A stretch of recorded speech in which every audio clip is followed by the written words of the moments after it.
To most people, Robin Hood was a hero. He stole from the rich and gave to the poor. What could be a more noble cause? To take from the greedy who possess so much and give that wealth to the poor.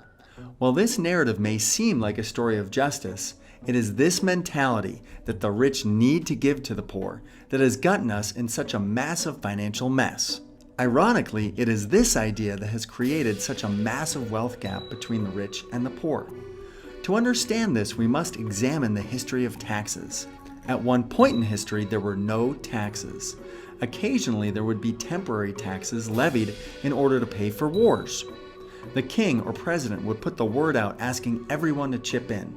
Taxes were levied in Britain for the fight against Napoleon from 1799 to 1816, and in America to pay for the Civil War from 1861 to 1865. About 50 years later, in 1913, the idea of regular income tax was adopted. What history fails to reveal is that the early taxes were only imposed on the rich. The idea of taxes became popular and accepted by the majority by telling the poor and middle class that taxes were created to punish the rich. This is how the masses voted taxes into law, and it became constitutionally legal. It is through the Robin Hood theory of economics that regular income taxes became legal. But instead of punishing the rich, taxes ended up punishing the very people who voted for it. You see, the government's appetite for money grew, and soon regular taxes were imposed on the middle class, and from there it kept trickling down to the poor. However, the rich saw taxes as an opportunity because they don't play by the same set of rules. The rich knew about the power of corporations. This is the greatest secret of the rich. Corporations have allowed the rich to accumulate massive amounts of tax-free wealth at zero personal risk. Corporations were originally created to fund voyages.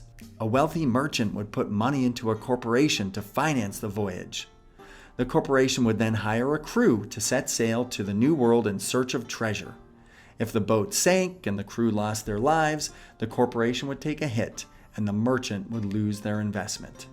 Today, most people think a corporation requires a big group of people or a factory, but the reality is a corporation is nothing more than a few legal documents that form a legal body without a soul.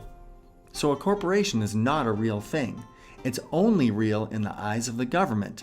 But corporations enjoy massive benefits when it comes to paying taxes and accumulating wealth. Here's the difference between how an employee pays taxes and how a corporation pays taxes. An ordinary employee works for a paycheck. The government takes a chunk out of the paycheck, usually 20 to 50% of the salary, and the employee gets to spend what's left. The more an employee earns, the more they are taxed. If we were to look at taxes on an annual basis, an employee doesn't earn a dime from January to May. 5 months' salary goes directly to the government. A corporation, on the other hand, earns money, spends money, and pays taxes on what's left. This difference in payment structure allows corporations to keep all the money they make.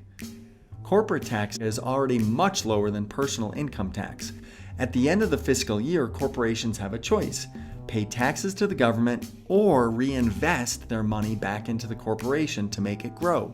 So at the end of the year, after all expenses have been claimed, there is no money left and corporations pay little to no taxes. It's because of this massive loophole in our tax system that rich people keep all of their money tied up in corporations. They have all the control over their money, take none of the personal risk, and their wealth grows. So those who control corporations leverage the system to control billions.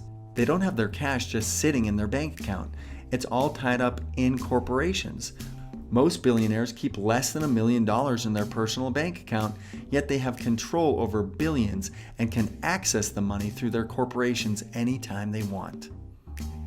Over the last century, more and more legislation has been voted into law for higher taxes on the rich. And each time a new law passes, the rich just don't sit there and accept it. They use their financial literacy, power, and resources to keep control of their money.